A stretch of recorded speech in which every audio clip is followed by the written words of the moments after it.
안녕하십니까. 봉필 김원장입니다. 김원장의 손글씨 꿀팁 6번째, 문장 쓰기는 중앙선을 잡아라. 오늘은 유명한 윤동주 시인의 서시를 가지고 한번 그 정자체로 쓰는데, 남이 만년필로 한번 써보겠습니다. 그리고 설명은 제트스림 볼펜으로 해보도록 하겠습니다. 자, 그러면 서시 중앙선을 잡아라. 이 얘기는 그 문장을 쓸 때 글씨를, 일단 문장은 자간의 거리도 중요하고요. 그 다음에 행과 행사에도 중요하고, 그 다음에 줄을 문장을 썼을 때 춤을 춘다는 얘기 뭡니까? 글씨가 컸다 작았다 하거나 아니면 위치가 바뀌면 오르락내리락 춤을 추게 되죠. 그래서 그렇게 안 하려면 어떻게 해야 되는지 그 방법을 오늘 소개해 드리겠습니다. 자, 그러면 서시를 한번 써보겠습니다. 쓰면서 이제 중앙선을 이용하는 방법을 설명을 하면서 제가 쓰겠습니다. 자, 서시. 자, 만년필로 이렇게 해서 제목을 요쯤에다 쓰고 시작할까요? 여기다 쓰겠습니다. 서시. 지금 이 칸을 보면은 이게 작은 칸이 아니고 실제 이 칸이 있으면 여기다 중앙선을 하나 끊었다고 생각하면 됩니다. 중앙선 하나 제가 해놨습니다. 설명을 하려고. 자, 서시 할 때 제목은 서시 A형 글자죠. A형 글자입니다. 그러니까 여기다가 정 가운데다 쓰면 되겠네요. 이렇게 정 가운데다 이렇게 정 가운데다 씁니다. 이렇게 서시.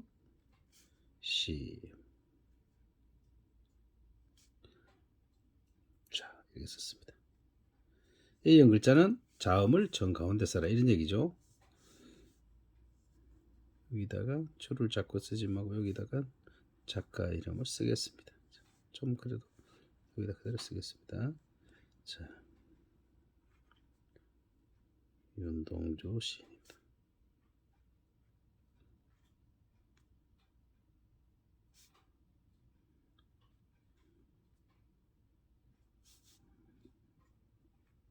참, 이 서시는 정말 대한민국 애송시 중에서 거의 뭐 5손가락 안에 들어간다고 보죠. 뭐 거의 최고라고 해도 될 만큼 많이 우리가 읽혀지고 그런 서시입니다. 죽는 날까지. 요 줄부터 한번 해보겠습니다. 자, 죽자는 죽는 비다시 글자죠. 비다시 글자. 그럼 비다시 글자는 어떻게 해야 됩니까? 지금 칸에서 중앙선은 이제 없다고 치고요. 그럼 어느만큼 남기고 쓰느냐? 요런 칸 정도는 한 1mm 정도 남기고 쓰면 딱 맞습니다. 자, 그럼 써보겠습니다. 1mm 정도 남기고 이렇게 쓰는 거죠. 이렇게. 밑에도 물론 1mm 남기면 되겠죠. 그 1mm보다 조금 더 1.5mm나 뭐 2mm 될 수도 있겠네요. 근데 이런 거는 가운데로 딱 놓고 쓰죠.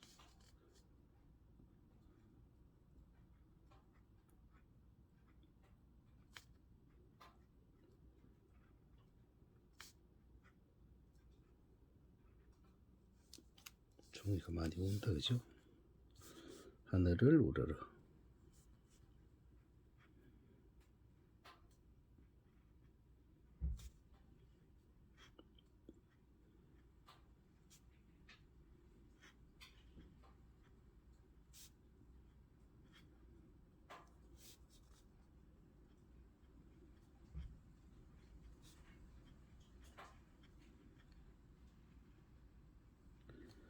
자, 항상 이제 제가 시나 이런 걸 쓸 때 이렇게 쭉 써놓고 전체적인 면도 보여드리면 좋은데, 제가 나중에는 뭐 그런 여러 가지를 많이 쓰겠습니다. 그런데 지금은 글씨 강좌, 이제 글씨 쓰는 필법을 설명하다 보니까 제가 써놓은 이 시에다가 또 자꾸 표시를 해서 기호를 넣고 이러니까 좀 작가님한테 좀 미안하다는 그런 느낌이 들어듭니다.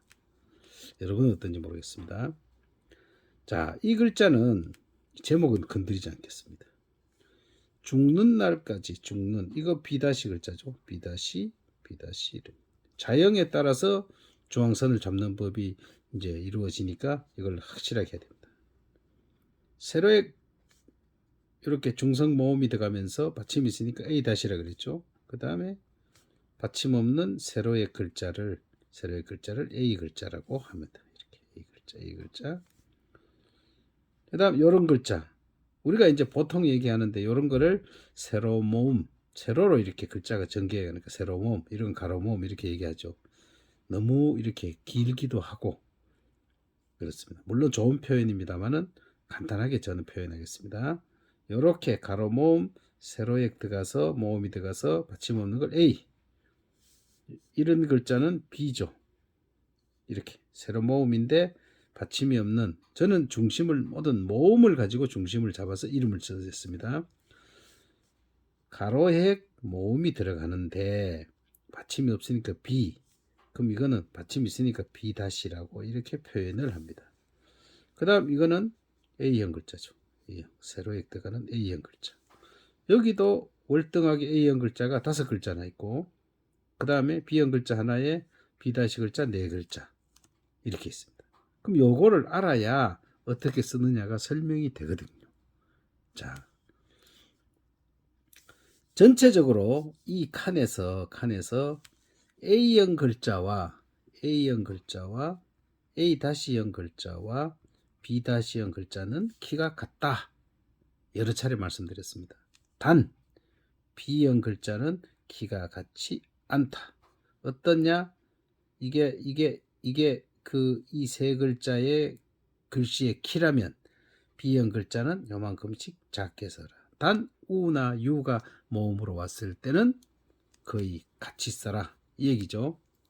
자, 그럼 이제 B 다시 글자는 어디서 시작하냐 이 말이죠. 글씨는 왜 제가 중앙선을 잡아서 써라 이런 얘기는 이렇게 춤추지 않기 위해서입니다. 이렇게 글씨 써놨는데 글씨를 썼는데 여기 쓰고 또 이렇게 가다 좀 내려오고 또 가다가 중간에 왔다가 또 이렇게 올라가고 또 내려오고 이러면 글씨가 이렇게 춤을 추게 되죠. 또 다른 또 얘는 또 한 줄 써놓고 다시 또 한번 설명하겠습니다. 그럼 B 다시 글자는 어떻게 써야 되느냐? B 다시 글자는 여기 위에 한 1mm 정도 남기고 시작하면 됩니다. 이렇게 시작해서 내려오는데 B 다시 글자는 이 간격이 중요하다 그랬잖아요. 이 간격이, 이거는 4단의 글자입니다. 그럼 4단의 글자는 이 간격을, 이것도 4단의 글자죠. 4단의 글자는 4단을 비슷하게 간격을 나누어 주면 됩니다. 어디서? 여기 아래 위로 1mm씩만 남기고 1mm씩만 남기고 4단을 이렇게 나누어서 이렇게 이 초성, 중성, 종성을 해가면 됩니다. 뭐 이 속에서 우가 나온 거는 다 필요 없습니다. 혼자 나올 땐 우를 이렇게 길게 해주지만은 이런 받침 글자에서는 다 필요 없습니다. 누가 뭐가 나와도 다 똑같은 간격으로 써주면 딱 맞습니다. 단 B 다시 글자는 이것 일직선도에 맞춰주는 거 이 얘기죠. 그래서 지금은 중앙선을 잡아라 이거 위주니까 요 얘기는 이제 안 하겠습니다. 그럼 A 다시 글자는 어디에 시작하느냐? A 다시는 중앙선에서 첫 자음이 중앙선에 딱 이렇게 올려져 있으면 딱 맞습니다. 그렇게 해서 딱 잡았으면은 요 간격이 이렇게 딱 나오게 되어 있습니다. 이렇게. 자, A형 글자는 뭐라 했습니까? A형 글자 다 같이 얘기하겠습니다. A형 글자는 무조건 가운데다 칸에 중앙선 가운데다가 첫 자음을 쓰기만 하면 나머지는 이걸 가운데 썼으니 여기 1mm 남기고 여기 1mm 남기고 여기 1mm 남기고 여기 1mm 남기면 딱 맞아떨어진다 이 말이죠. 이 첫 자음만 잘 쓰면 길이 이 문제는 간격은 물론 이제 이 자음 크기만큼 벌려줘야 되죠. 여기 1mm 남기고 이렇게 하면 된다 이 말이죠. 그럼 다 해결됐죠. 다 이런 형태로 딱 해결이 되죠. 1mm는 가운데 쓰면 그렇다는 얘기죠. 가운데 안 쓰면 안 되죠. 가운데 안 쓰고 주로 자꾸 쳐졌으면 어떻게 된다 그랬습니까? 이랬으면 결국 여기가 길어진다 그랬죠. 반대면 위가 밑에가 길어지겠죠. 자, 또 쓰고 얘기를 하겠습니다. 그럼 이제 여기 B-형 글자는 더 이상 얘기할 필요가 없겠네요. 한 점. 자, 여기서 쓰겠습니다.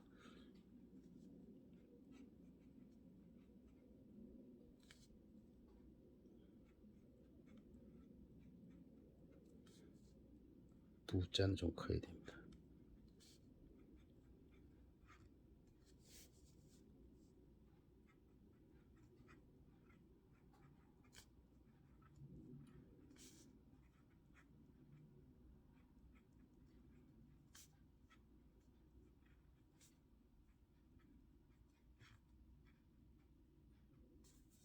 자, 이래 놓고요. 여기도 좀 이렇게 색깔을 넣어야 좀 이렇게 덜 헷갈릴 겁니다. 자, 이거로. 자, 이 히읗은 다른 여기 있는 이응보다 이런 글자 뭐 니은이 이런 것보다 좀 복잡하죠. 그러니까 약간 이렇게 약간 중앙선에서 약간 좀 위로 조금 밑으로 와서 요 정도 자리 잡아야 됩니다. 이게 히읗 자체가 이응하고 다르니까 그렇게 쓰면 거의 맞죠. 이걸 이제 딱 올려놓으면은 여기는 모자라고 밑에는 많이 남아서 이래 됩니다. 그래서 요건 살짝 이렇게 조금 처지게 써도 상관이 없습니다. 또 A 다시죠. 자, 이거는 간단한 글자니까 이렇게 딱 중앙에 올리도록 중앙행 선에서 위에 오르도록. 자, A 다시 글자만 먼저 설명했습니다. 한 점, 그 다음 넘 요렇게 올리도록. 그 다음 업자 여기 딱 가도록 이렇게 하면 되겠죠. 그 다음에 자, 우가 나왔습니다. 그냥 우자 쓰지는 부자 쓰 이거에서 거의 키 비슷하게 이렇게 쓰면 됩니다. 자, B형 글자 나왔습니다. 이렇게 키가 이만큼 된다면은 한 단계 덜 쓰면 되겠죠. 이렇게 덜 쓰면 됩니다. 또 A형 글자 나왔네요. 또 가운데에서 요렇게 되도록 쓰면 됩니다. 그 다음에 지금 이 르자가 이제 우리 그 B 글자 중에서 제일 복잡한 6단의 글자라고 보면 됩니다. 그러나 아무리 6단의 글자라도 어떻게 합니까? 아래하고 똑같잖아요. 그러니까 가운데 정가운데가 이 가로획 중성 모음이 놓이도록 이렇게 하면 되죠. 그러면 딱 맞아떨어지죠. 문제는 뭡니까? 이 6단의 간격을 이렇게 가지런하게 쓰는 게 쉽지 않죠. 그래서 신경 많이 써서 쓰시면 됩니다. 입새 이는 바람에도 쓰겠습니다. 자, A형 글자 나왔습니다.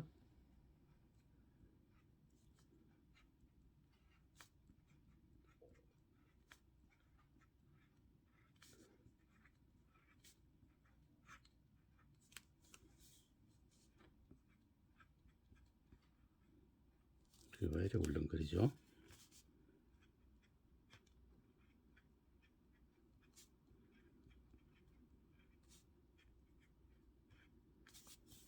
자, 입새는 바람에도. 자, 간단하게 설명하겠습니다.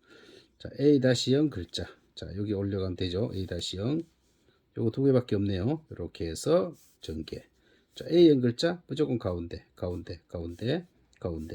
잡고 나머지 길이 맞춰주면 되겠죠. 자, 그 다음에 이제 남은 게 뭐 있습니까? 요것도 똑같죠. 똑같이 일직선 맞추고 똑같이 남기면 되고, 요거 다른 글자 되면 조금 적게 적어라. B형 글자 조금 적게 써라. 이러면 되죠. 나는 괴로워했다. 자, 쓰겠습니다.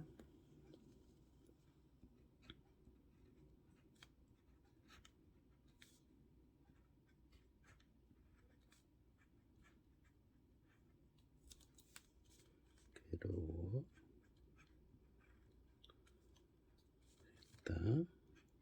여기서 시작해서 받침 이렇게 쓰시면 되겠습니다.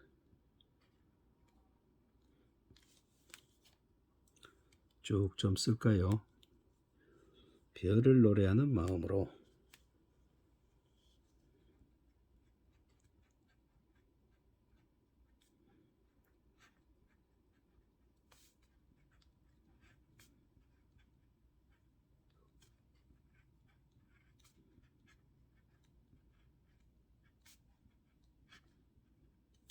조금 올려야 되겠습니다. 그죠?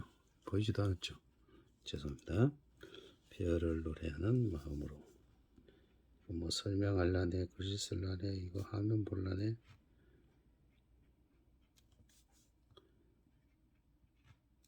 종이는 울어가지고 울렁울렁하고 상황이 영 안 좋습니다. 모든 죽어가는 것을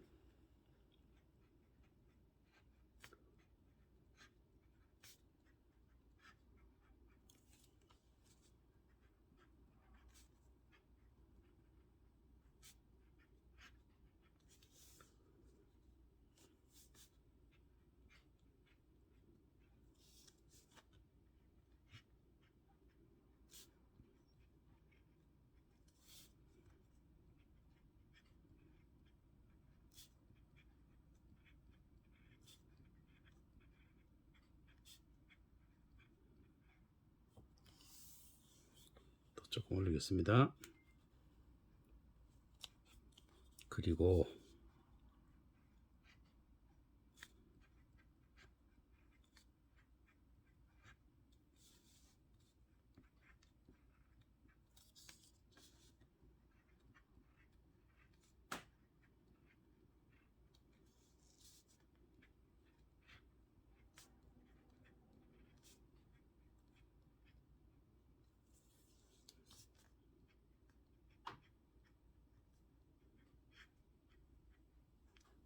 길을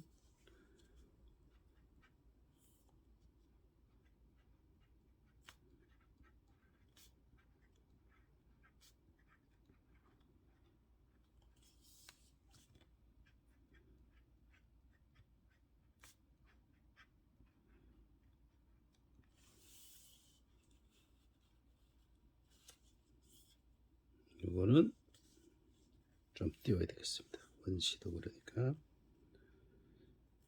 이만큼만 띄울까요?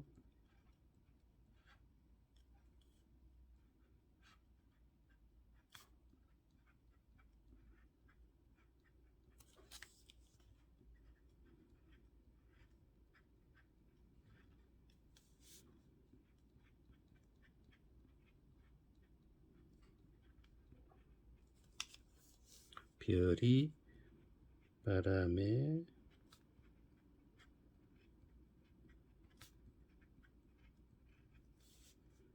스친다.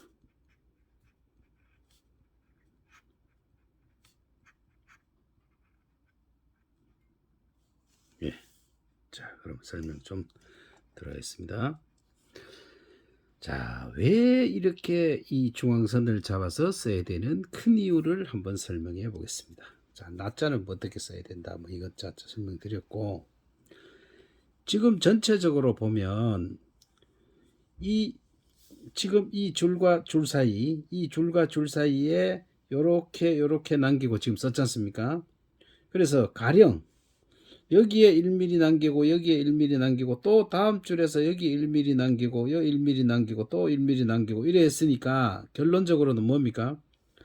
글씨를 썼는데 이게 만약 칸이 뭐 이게 한 8mm 정도 된다면은 그죠? 이게 진짜 길이가 얼마나 될까요? 길이가 한번 재어 볼까요? 제가 한번 재어 보면 자, 요게 한 9mm쯤 되네. 그죠? 9mm. 9mm쯤 되면 그럼 요게 뭐 이래 보니까 1mm는 솔직히 좀 더 남았고 이랬죠. 그래서 그럼 대략 요게 한 8mm로 치고 비율을 말씀드리면은 요 부분이 썼는 게 한 6mm를 썼고 1mm 남기고 위에 1mm 남기고 밑에 1mm 남기고 이렇게 된 거죠. 또 1mm 남기고 6mm 쓰고 또 1mm 남기고 또 1mm 남기고 이렇게 썼잖아요. 그럼 결론적으로 뭡니까? 결론적으로는 6mm를 남기고 6mm를 쓰고 2mm를 남겼다는 얘기죠. 그러니까 글씨가 분포가 이렇게 가운데 이런 식으로 분포가 되고 이런 식으로 분포가 되어 있죠. 지금 이거는 물론 이제 B형 글자니까 좀 작네요. 그죠? 이렇게 분포가 되고 또 밑에 줄에도 글씨가 이렇게 놓여졌죠. 지금 이렇게 놓여졌는데 이렇게 놓여지니 아래우로 예를 들어서 1mm나 B형 글자에서 2mm, 2mm 정도 남겼다고 치면 이렇게 하면은 글씨가 전체 이 주어진 칸에서 글씨 크기도 적당하고 또 이 행과 행 사이가 어떻습니까? 상당히 많이 남아 있죠. 남아 있습니다. 그러니까 가령 예를 들어서 글씨를 이렇게 안 쓰고 예를 들어서 여기다 한번 써볼까요? 여기다가 이렇게 안 쓰고 항상 강조드리는 말이 있죠. 여기다 쓰겠습니다. 여기다 이 줄에다가 만약 밑에 내려서 글씨 거의 내려서 솔직히 쓰잖아요. 이렇게 여기다 밑에 딱 붙여가지고 이렇게 쓰시면 좀 빨리 쓰겠습니다. 이렇게 쓰시고 또 밑에 글자도 별을